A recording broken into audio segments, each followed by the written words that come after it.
Amén, gloria a Dios. Estaba pensando, a veces hay una incógnita, ¿no? Una duda, una carga, ¿no? de cómo, yo creo que muchos tienen ese conflicto, ¿no? El cómo mantenerse firme, cómo mantenerse con gozo, agradando a Dios en medio de un mundo tan hostil, ¿verdad? De un mundo tan hostil en el cual vivimos, porque cada día el mundo se vuelve más hostil. ¿Y cuál es actualmente uno de los mayores deseos de la humanidad? ¿Cuál es el mayor deseo ahora mismo de los seres humanos en todo el mundo en términos generales? ¿Es volver a qué? Volver a la normalidad, ¿no? A la normalidad que teníamos antes de esta pandemia, ¿no? Porque el virus, pues, como decía, se ha debilitado y ya hay menos restricciones, cada vez habrá menos restricciones, hay cierta relajación, pero ¿para qué volver a la normalidad, ¿no? Porque eso tal vez nos permita volver a esconder debajo de la alfombra nuevamente cosas que Dios ha desnudado tal vez en este tiempo, ¿no? Y que nos ha hecho vivir el Señor, ¿no? Si alguien no ha aprendido nada en todo este proceso, pues quiere decir que su conciencia está totalmente muerta, ¿no? Creo que hemos aprendido a tener comunión con Dios, hemos aprendido a valorar la vida que Dios nos ha dado, a valorar la familia que Dios nos ha dado, a valorar las cosas que Dios nos ha dado, su maná, su porción, porque todo viene de Dios, ¿no? Entonces, hermanos, dice la palabra de Dios que Jesús dijo, en el mundo tendréis aflicción, pero confiad, yo he vencido al mundo. Juan capítulo 16, leamos versículos 32 y 33. Dice: he aquí la hora viene, y ha venido ya, en que seréis esparcidos cada uno por su lado, y me dejaréis solo, mas no estoy solo, porque el Padre está conmigo. Palabras de Jesús: estas cosas os he hablado para que en mí tengáis gozo,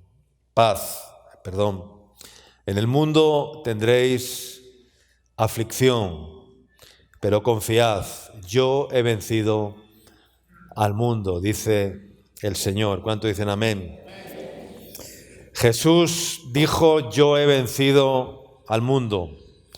Pero el hecho de que Jesús haya vencido al mundo no quiere decir que nosotros, tú y yo, hayamos vencido al mundo. Amén. Él ha vencido al mundo. Él nos ha mostrado el camino y nos muestra el camino para salir vencedores y para vencer el mundo. Pero primero debemos de saber qué es el mundo. ¿Qué es el mundo? El mundo no es a veces lo que pensamos, ¿no? El globo terráqueo, el mundo no es un conjunto de instituciones, el mundo no son estructuras humanas, el mundo no es la policía urbana, el mundo no es el hospital, el mundo no es ni el ejército, ni el Congreso de la Nación, ni el Parlamento, ni el Senado, ni la Corte Suprema de Justicia. Eso no es el mundo. El mundo es una estructura filosófica de pensamientos, es un conjunto de pues de valores que están impregnados en todas las partes de la sociedad en la que vivimos, y con la única intención de ¿qué? Pues de apartar nuestros ojos ¿de quién? De Dios, y alejar al hombre de la posibilidad de tener un encuentro verdadero con su Creador, un encuentro con Dios. Amén. Es como un sistema anticristo, ¿no? El mundo es un sistema anticristo que ensalza los valores humanos y los principios del diablo, ¿no? La soberbia, el orgullo, el amor al dinero, es decir, todo aquello que nos lleva a entenebrecer el alma y el corazón para que no nos resplandezca la luz de Cristo, la luz del Evangelio. Amén. Eso es el mundo. Y el Señor nos quiere ayudar a que venzamos y a que salgamos del mundo.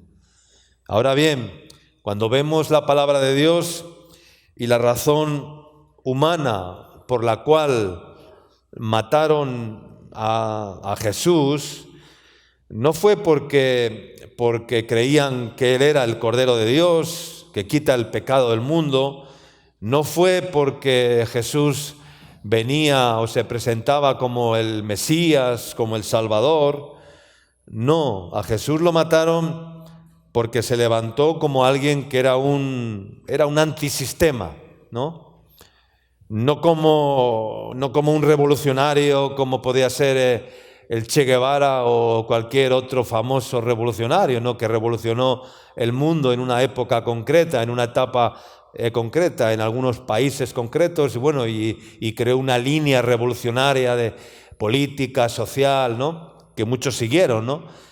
Pero Jesús no se presentó así solamente, ¿no? Como podíamos llamarlo, ¿no? Sino que Él fue un antisistema. Él se presentó como alguien que incitaba a los hombres a buscar vida y valores fuera de las estructuras del mundo, de los pensamientos humanos y filosóficos y diabólicos que gobiernan este mundo. Amén, hermanos. Entonces, Jesús se convirtió en una amenaza contra el sistema de este mundo. Amén. Él se convirtió en una amenaza y por eso lo mataron. Cuando vieron que cuando era uno el que le seguía, o eran dos o eran tres, pues podía parecer como algo anecdótico, como que alguien, se había un poco vuelto loco y habían seguido a Jesús. Pero cuando vieron que ya no era uno, ni dos, ni tres, sino que empezaron a ser multitudes las que seguían a Jesús, cuando empezaron a ver que gente dejaba sus trabajos, que gente que eran pescadores y que se dedicaban a la pesca y que vendían pescado seguramente y que tenían empresas de pescado, dejaban las redes, dejaban las barcas y se iban con Jesús. Cuando veían que alguien que era un cobrador de impuestos, alguien que estaba sentado en un escritorio cobrando impuestos y siendo un empleado del Estado del gobierno, dejaba su trabajo y se iba detrás de Jesús, y veían muchas personas que iban en pos de Jesús, entonces dijeron, este es una amenaza, este es un antisistema, este está creando un movimiento paralelo ya, y está creando una revolución, y está creando que muchas personas le sigan, y esto nos va a crear un problema. Y entonces buscaron la forma de acusarle para poder crucificarle, ¿no? De una forma totalmente injusta, pero que era algo que estaba escrito en los designios del Padre, en el plan de Dios para salvar a la humanidad, ¿no? Yo creo que nosotros debemos de ser también antisistemas, ser objetores de conciencia. ¿Saben lo que es un objetor de conciencia? Es alguien que se levanta contra, no que se opone a las leyes, porque eso va en contra de no nos vamos a oponer a las leyes, ¿no? Porque toda ley y toda institución y toda autoridad por Dios ha sido establecida. No que nos vamos a oponer a las leyes, pero sí que vamos a ser, y la Iglesia tiene que ser un antisistema. La Iglesia en estos tiempos se tiene que convertir en un antisistema por nuestros propios principios espirituales, porque no somos de este mundo. ¿Cuánto dicen amén? No somos de este mundo. Jesús dijo, no te ruego, está hablando con el Padre y le decía, no te ruego que los quites del mundo, sino que los guardes del mal, porque están en el mundo, no pueden irse del mundo, tienen que estar en el mundo, porque si no están en el mundo, ¿qué sería del mundo, no? Porque la Iglesia debe ser esa sal y esa luz del mundo, precisamente, ¿no? Entonces, no quiero decir que estemos contra las instituciones humanas, legislativas, pero sí que Dios nos ha dado, por su gracia, una visión, pues, mucho más elevada. Y una visión, yo diría, muy especial. Y la mayoría de los cristianos se enfocan en la lucha interior, pues que tienen contra su propio pecado, contra sus propias debilidades, contra su propio corazón. Y es cierto, y casi siempre enfocamos los principales problemas en torno al hombre y al diablo, al hombre y al diablo. Y donde recibimos más golpes, donde recibimos más bajas en el ejército de Dios, donde recibimos más daños, y es que realmente es en el mundo, es por el mundo, es por el espíritu del mundo, y es que realmente la gran mayoría de la Iglesia, la gran mayoría de los creyentes no han acabado. Y digo, no hemos acabado, no me incluyo porque yo considero que he conseguido o estoy consiguiendo vencer al mundo. Pero la mayoría de los cristianos no han acabado de salir del mundo. Amén, hermanos. No han acabado de salir del mundo. Y el gran problema de la Iglesia es que la Iglesia no ha salido del mundo. La palabra de Dios nos habla en el libro de Éxodo que el pueblo de Israel salió de Egipto y después de 2 o 3 plagas parece ser que Faraón ablandó un poco su corazón, ¿no? Y al ablandarse Faraón les dijo a los israelitas, pues mirar, ¿qué más da? Si vosotros queréis adorar a vuestro Dios, hacerlo, pero hacerlo aquí en la tierra, hacerlo aquí en Egipto. No tenéis que ir a otro lugar, hacerlo aquí. Consintió en que lo harían, pero en Egipto, ¿no? Pero ellos dijeron, no, nosotros vamos a adorar a nuestro Dios, pero saldremos camino de 3 días. 3 días nos habla de qué? 3 días nos habla de un camino, de un proceso, de una etapa que luego se convirtió en 40 años, ¿no? Pero que nos habla de un proceso que ya no permitía volver atrás. No era una excursión de media mañana, no era una salida de picnic o de hacer una merienda, no era un paseo de fin de semana, sino que era un camino de 3 días del cual era imposible regresar. Y cuando volvieron nuevas plagas para seguir intentando ablandar el corazón de Faraón, Faraón dijo, es verdad, salid, pero salgan los varones y dejen aquí a las mujeres y a los niños y a sus ganados y a sus bestias y todo lo que tienen, ¿no? Y ellos dijeron, no, Faraón, nosotros vamos a salir de aquí con nuestros hijos, con nuestras mujeres, con nuestros ancianos y con todo lo que somos y tenemos. Pero Faraón no entendió lo que Él pensaba que todavía, que no iban en serio. Él pensaba que podía retenerles en Egipto. Él pensaba que podía hacer algo para que no salieran todos de Egipto y se quedaran allá. Entonces Faraón no había entendido, pero el pueblo de Israel le estaban diciendo: Faraón, no has entendido nada, nosotros nos vamos, que nos vamos de aquí y nos vamos con todo. O sea, no estás entendiendo que vamos a salir con todo, que no vamos a dejar aquí ni una pezuña, vamos a salir con todo. No entiendes Faraón, nos vamos de aquí, nos vamos de Egipto, porque tenemos una tierra que alcanzar, amén, porque tenemos una promesa que alcanzar, porque tenemos un lugar que conquistar y una vida nueva fuera de Egipto.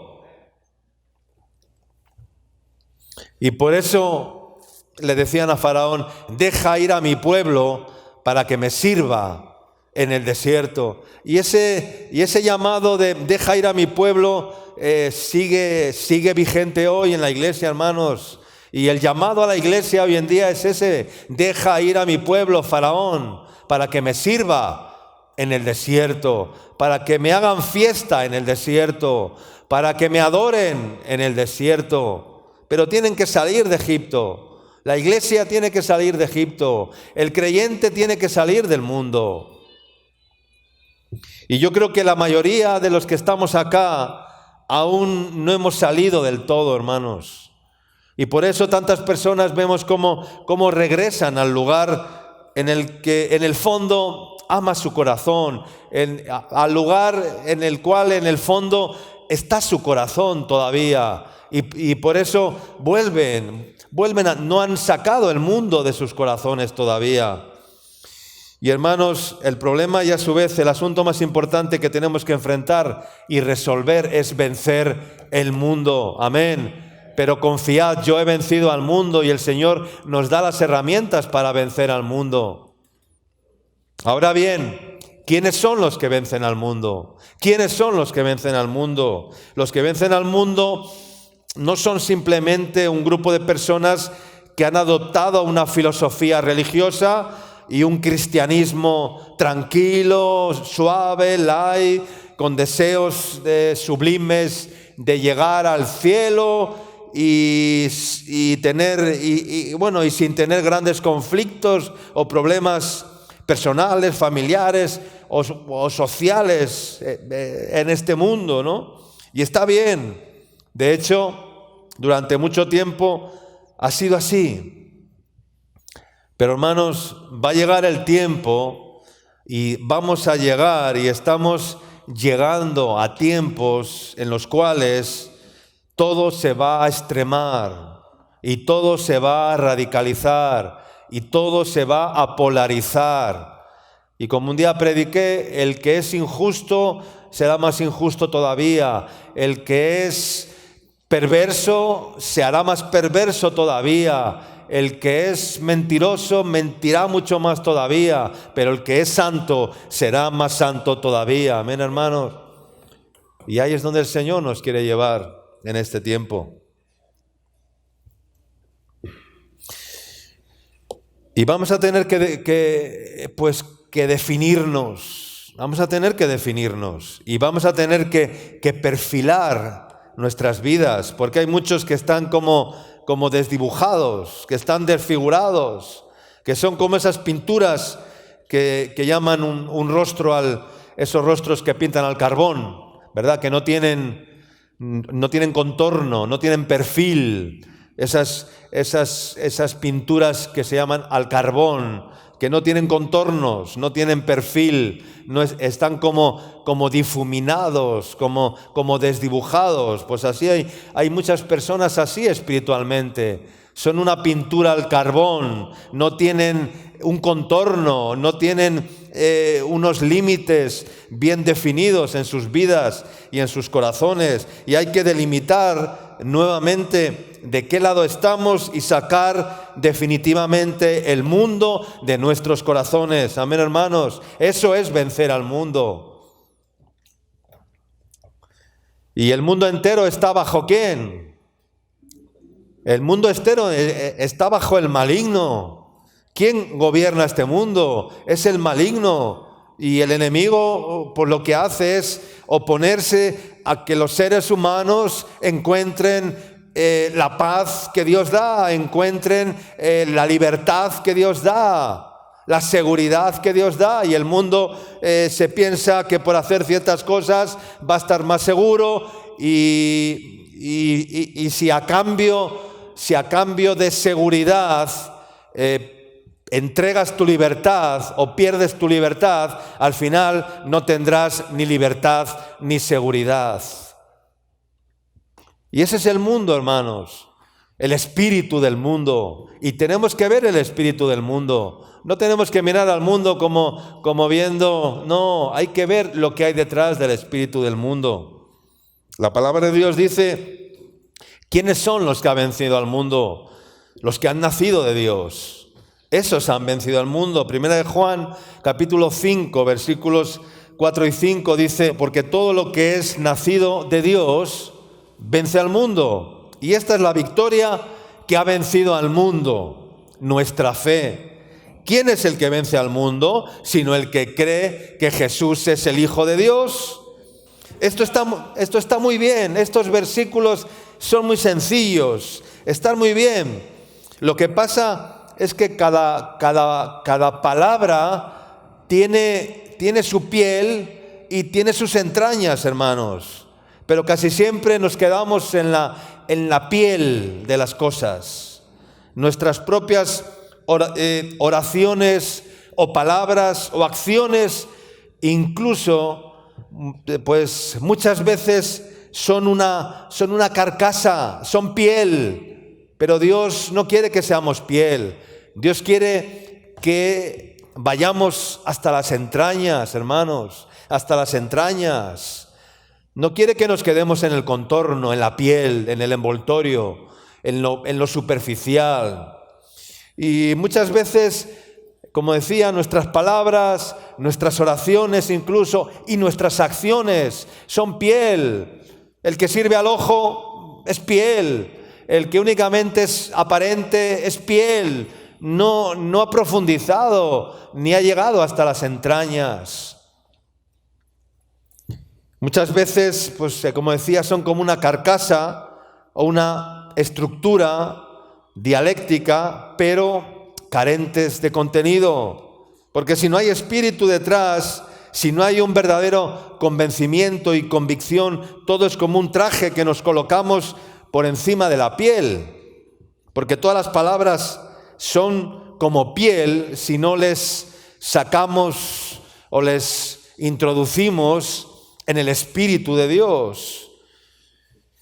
Entonces, ¿quiénes son los que vencen al mundo? Primeramente, dice, los que han nacido de Dios.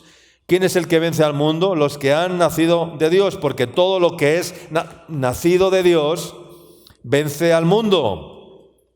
Primeramente, los que han nacido de Dios, los que tienen el Espíritu de Dios. Pero los que tienen el Espíritu de Dios, como Moisés, que de repente se vio en medio de Egipto y se dio cuenta que él no pertenecía a aquella gente. Había sido criado en Egipto por la hija de Faraón y educado para posiblemente ser el futuro gobernador de todo Egipto, el sustituto de Faraón, prácticamente. Pero Moisés dijo, pero es que yo no me identifico con nada de esto. Sí, he sido criado en Egipto, he tenido muchos beneficios, muchas comodidades, muchos lujos, muchas riquezas, pero yo no me identifico con nada de esto. Yo me identifico con aquellos que son esclavos y que están pisando el barro y que están haciendo ladrillos y que están siendo doblegados y subyugados por el látigo de Faraón. Yo me identifico más con ellos que con la corte y las riquezas de Egipto. Y se identificaba más con aquellos que estaban soportando el castigo el látigo de Faraón, el cocer barro, en estar pisando barro y haciendo ladrillos. Y entonces dice la palabra que por la fe renunció. ¿A qué renunció? A ser llamado hijo de la hija de Faraón. Por la fe escogió antes ser maltratado con el pueblo de Dios que gozar de los deleites temporales del mundo y del pecado. Dice que por la fe dejó a Egipto. Por la fe se sostuvo porque tenía la mirada puesta ¿en dónde? En el galardón. Dice que se sostuvo como viendo el galardón. Hermanos, cuando miramos el galardón, eso nos sostiene. ¿Cuánto dicen amén? ¿Y qué más dice? Dice que por la fe dejó a Egipto, dejó el mundo, no temiendo la ira del rey. Dice, porque se sostuvo como viendo ¿a quién? Como viendo al invisible. Hebreos capítulo 11, versículo 27. Dice, por la fe dejó a Egipto, no temiendo la ira del rey, porque se sostuvo como viendo ¿a quién? Al invisible. Pero a nosotros casi siempre nos impacta más lo que ven nuestros ojos o lo que vemos a través de los medios de comunicación o por el viaducto de nuestros sentidos y emociones, pero no nos sostenemos como viendo al invisible, hermanos, como viendo al Espíritu Santo en nosotros, que nos dice, nosotros no somos de este mundo, amén. Vamos a vivir en el mundo, pero nuestras leyes y principios son mucho más elevados que lo que el mundo exige o demanda, hermanos. Lo que el mundo exige o demanda son 4 cosas. La visión que Dios nos ha dado del reino de Dios, la visión que Dios nos ha dado de ver al invisible, es una visión mucho más alta, mucho más sublime, mucho más hermosa que todo lo que nos ofrece este mundo. Entonces, hermanos, el que es nacido de Dios vence al mundo. El que se sostiene como viendo al invisible, ese es el que vence al mundo, el que tiene la mirada puesta en el galardón, el que vive con la expectativa de llegar a la meta y quitarse definitivamente los zapatos de este mundo, ¿verdad? Que ya te aprietan de caminar por este mundo y un día decir, ahora puedo descansar, ahora puedo quitarme los zapatos de este mundo porque he llegado a la meta y he llegado al cielo y ahora estoy con el Señor. Eso es lo que vence al mundo, hermanos. Pero dice también la palabra, ¿quién es el que vence al mundo? Verso 5, sino el que cree que Jesús es el Hijo de Dios. Muchos creen que Jesús es el Hijo de Dios, pero creer en el Hijo de Dios como algo abstracto, pues todo el mundo cree, todo el mundo cree. Los demonios también creen y tiemblan, pero creer en el Hijo de Dios como alguien que ha descendido a la tierra, que nos ha marcado una forma de vivir, unos objetivos, que nos ha mostrado unos valores y un destino glorioso, va mucho más allá, hermanos. Y si nosotros no somos capaces de entender verdaderamente a Jesucristo revelado en nuestros corazones, nos quedaremos solamente con la piel, pero sin participar de todo el contenido que Dios tiene para nosotros, hermanos. Esas son las entrañas, el contenido. Entonces, el mensaje en esta mañana estaba titulado Las aflicciones del justo.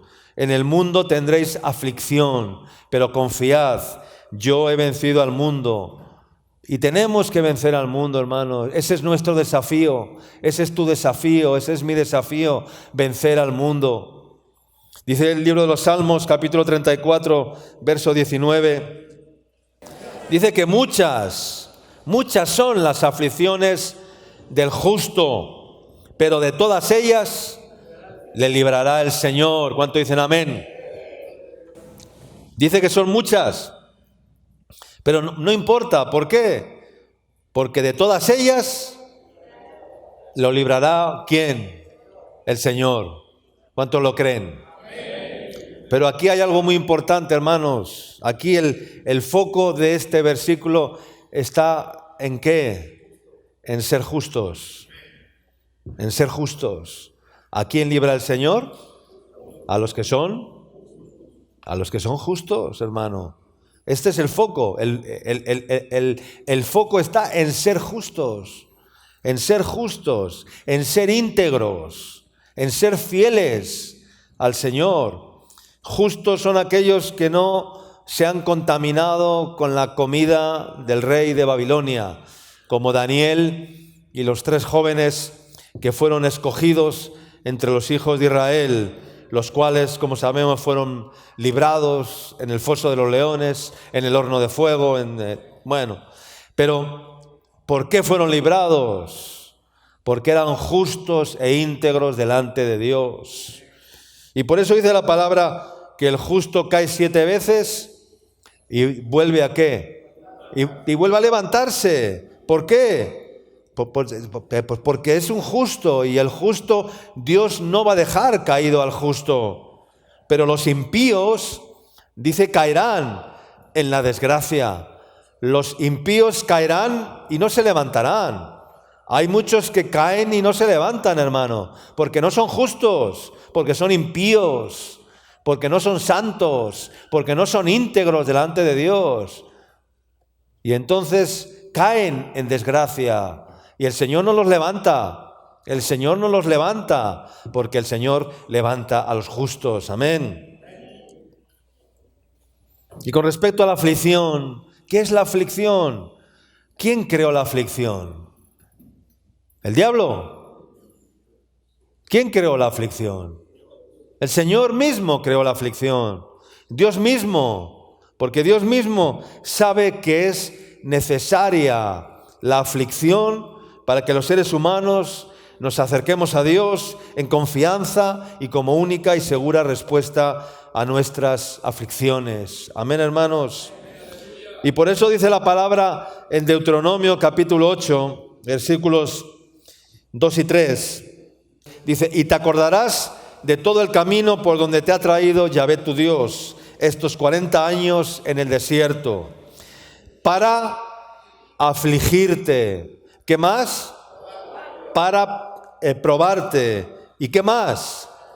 Para saber qué, lo que había en tu corazón.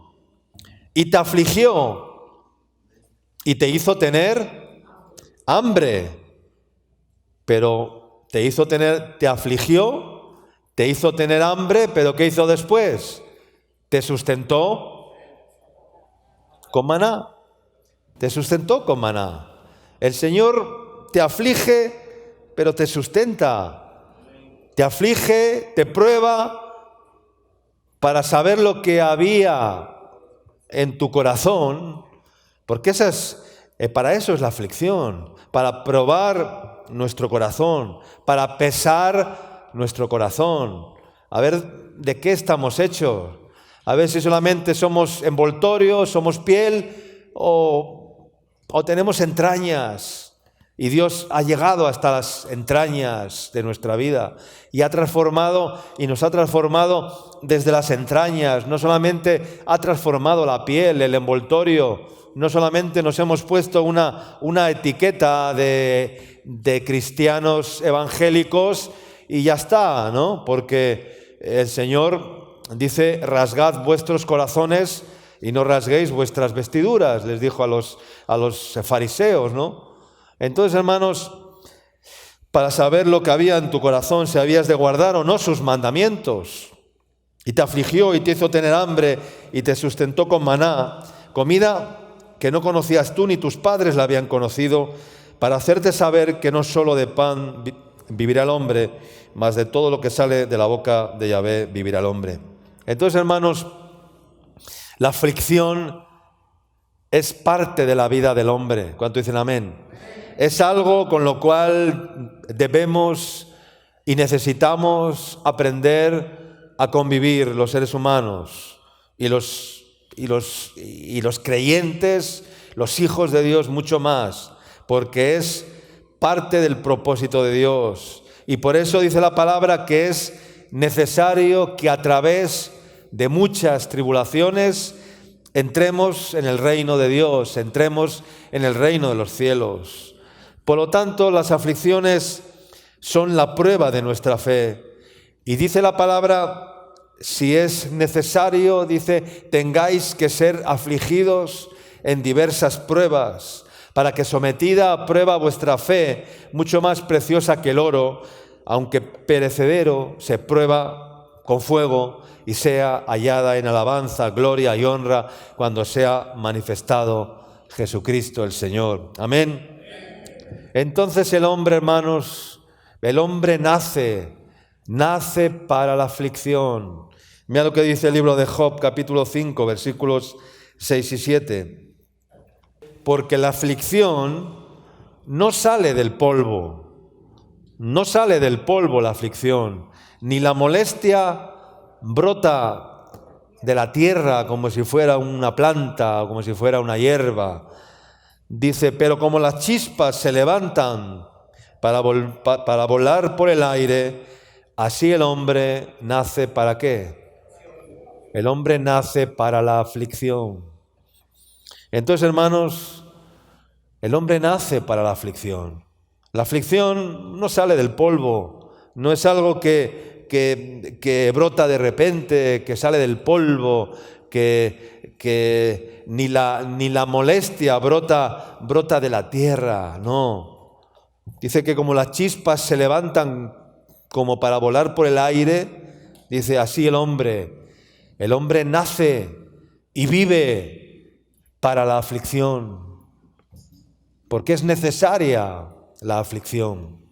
Entonces, hermanos, tenemos un desafío, tenemos un objetivo y tenemos una batalla que librar, que es, número 1, vencer el mundo hostil que nos rodea. ¿Cuánto dicen amén? Vencer al mundo, ser vencedores en medio de este mundo hostil, vencer al mundo que nos rodea y que nos quiere rodear y que nos quiere doblegar nuestra integridad y doblegar nuestra fe. Y número 2, esforzarnos por ser justos para ser librados de todas las aflicciones que vamos a tener que experimentar y que atravesar. Amén.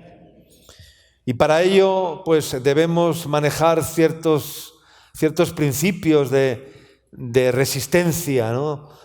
Nos tenemos que hacer resistentes cada vez más, hermanos.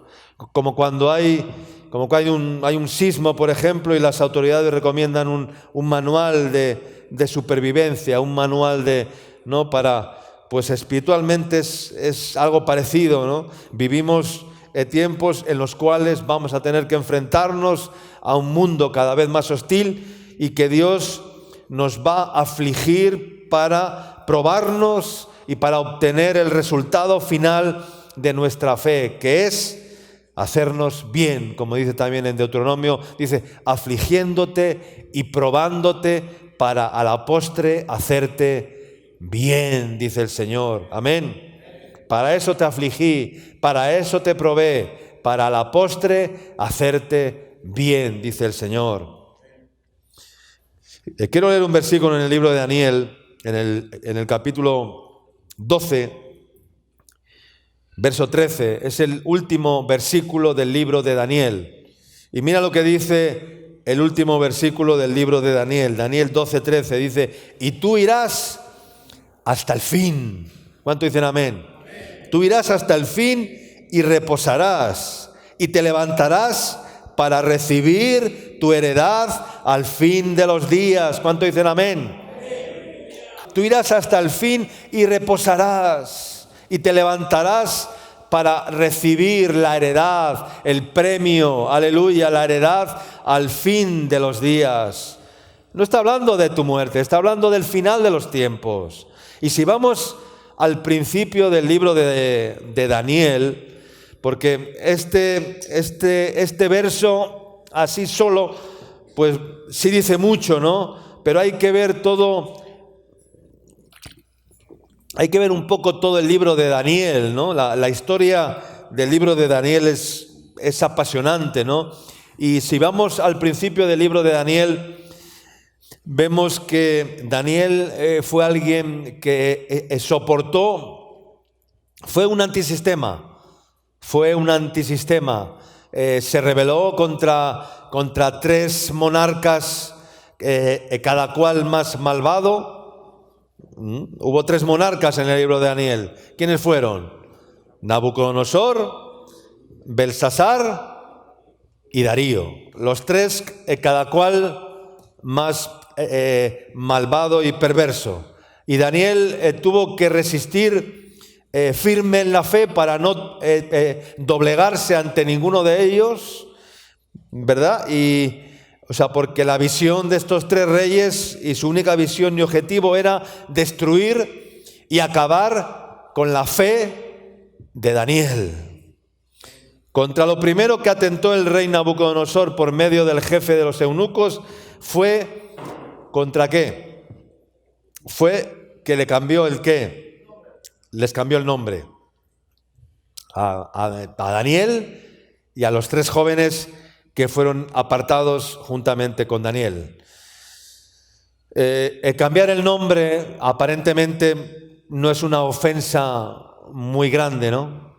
Pero la intención de Nabucodonosor era, de una forma sistemática, golpear el alma de los israelitas para ir golpeando y doblegando su identidad. Y para eso les cambió el nombre, ¿verdad? A Daniel le puso... ¿cómo fue? No me acuerdo. Sadrach, Belsasar, Sadrach, Mesach y Abednego, ¿no? O sea, a los cuatro les cambió el nombre, ¿no? Y luego, después de eso, les trató de poner una dieta alimenticia, ¿no? Y les quiso dar de comer la porción de la comida del rey, ¿no?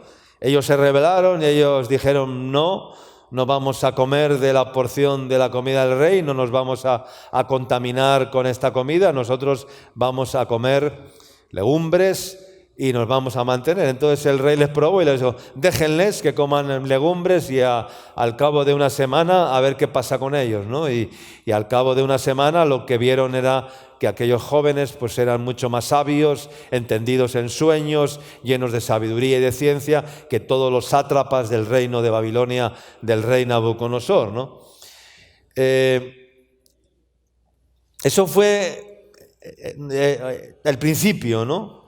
Pero la presión fue creciendo, ¿no? Porque el propósito final era doblegar totalmente su espíritu, doblegar su fe, destruir su fe, matar su fe y doblegar sus vidas, ¿no? Hasta destruirlos, ¿no? Así muchos han doblegado su espíritu y su alma ante las presiones del mundo. Han doblegado su alma, han doblegado sus principios y valores, su visión del reino de Dios, y la han cambiado por la visión de este mundo, por la seguridad aparente de este mundo, y han cavado para sí cisternas rotas que no retienen agua. Y hermanos, el propósito del rey de Babilonia, después de levantar después hizo una serie de cosas, levantó una estatua de oro porque era un rey ególatra totalmente, ¿no? Yo, el gran Nabucodonosor, el que construí la gran Babilonia y se paseaba y hacía alarde de su reinado, de su persona, y se construyó una estatua que seguramente era una estatua de tantos metros de alto de oro de sí mismo, ¿no? Para que todo el mundo le adorara. Era un rey ególatra totalmente, ¿no? Y ordenó que al tocar de la música, pues no todos los ciudadanos de Babilonia se tenían que postrar y tenían que adorar a la estatua de sí mismo que él había levantado. Y de la misma manera el mundo hoy está llevando a muchos a terminar contaminando su fe, de tal manera que acaben pues no también postrados ante la estatua de turno que se levante? Hoy será una, mañana será otra, hoy será una estatua y mañana se levantará otra estatua, ¿no? Y una estatua pues que glorifica y honra a los patrones y valores y estructuras filosóficas de este mundo que llevan a no buscar a Dios y a tener una mente entenebrecida y ajena a la vida de Dios por la ignorancia que en ellos hay, como dice la palabra. Y estas presiones pues van en aumento. Dice la palabra de Dios que Daniel y los 3 varones los echaron también después en un horno de fuego. Y lo calentaron, o el rey mandó calentarlo, ¿cuántas veces más? 7 veces más. ¿Para qué? Para que saldrían achicharrados de aquel horno, para que no habría ningún indicio de vida en ellos.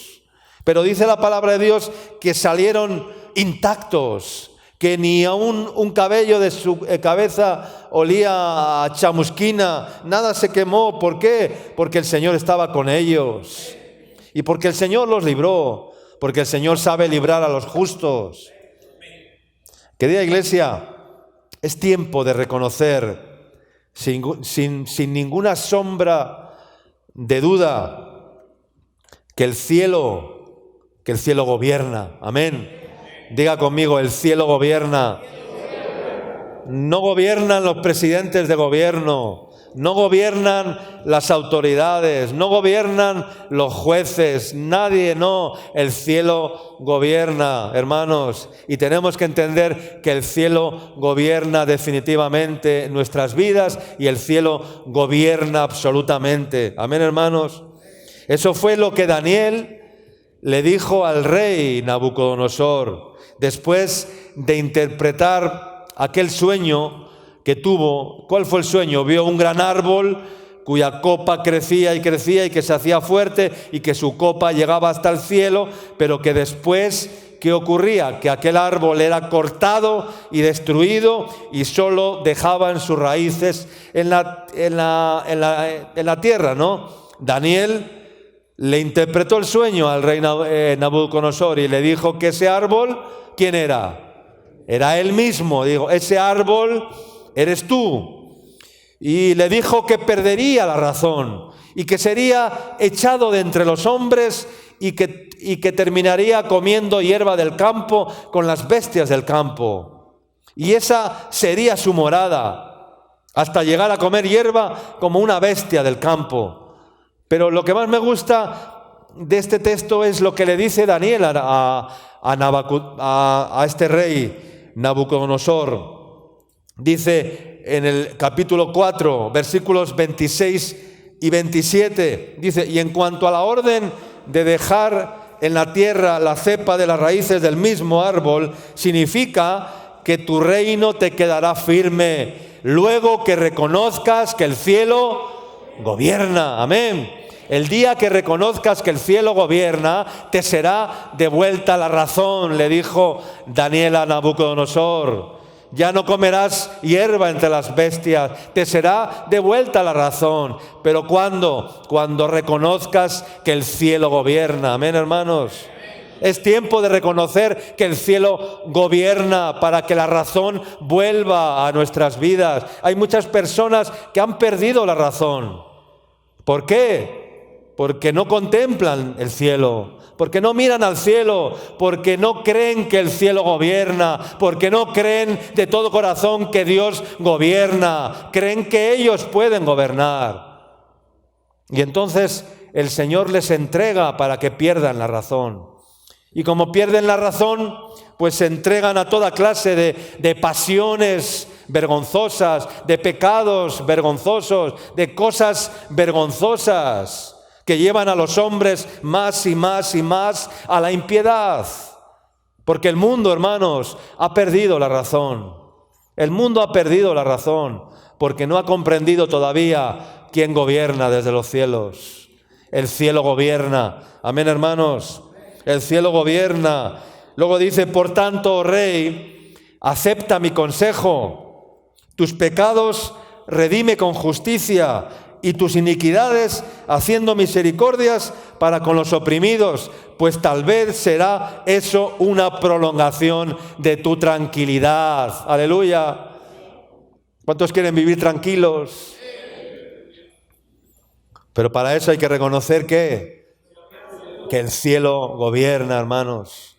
El cielo gobierna. Reconocer que el cielo gobierna, creyendo que en medio de cualquier situación Dios no se ha ido, Dios no se ha ido, Dios no está reposando, Dios no se ha ido todavía. El cielo gobierna. El mundo se va a enloquecer cada vez más. El mundo está perdiendo la razón. El mundo ha perdido la razón, hermanos. La locura del mundo va a ir en aumento y la razón solo volverá y se mantendrá cuando el hombre acepte y reconozca que el cielo gobierna. Amén.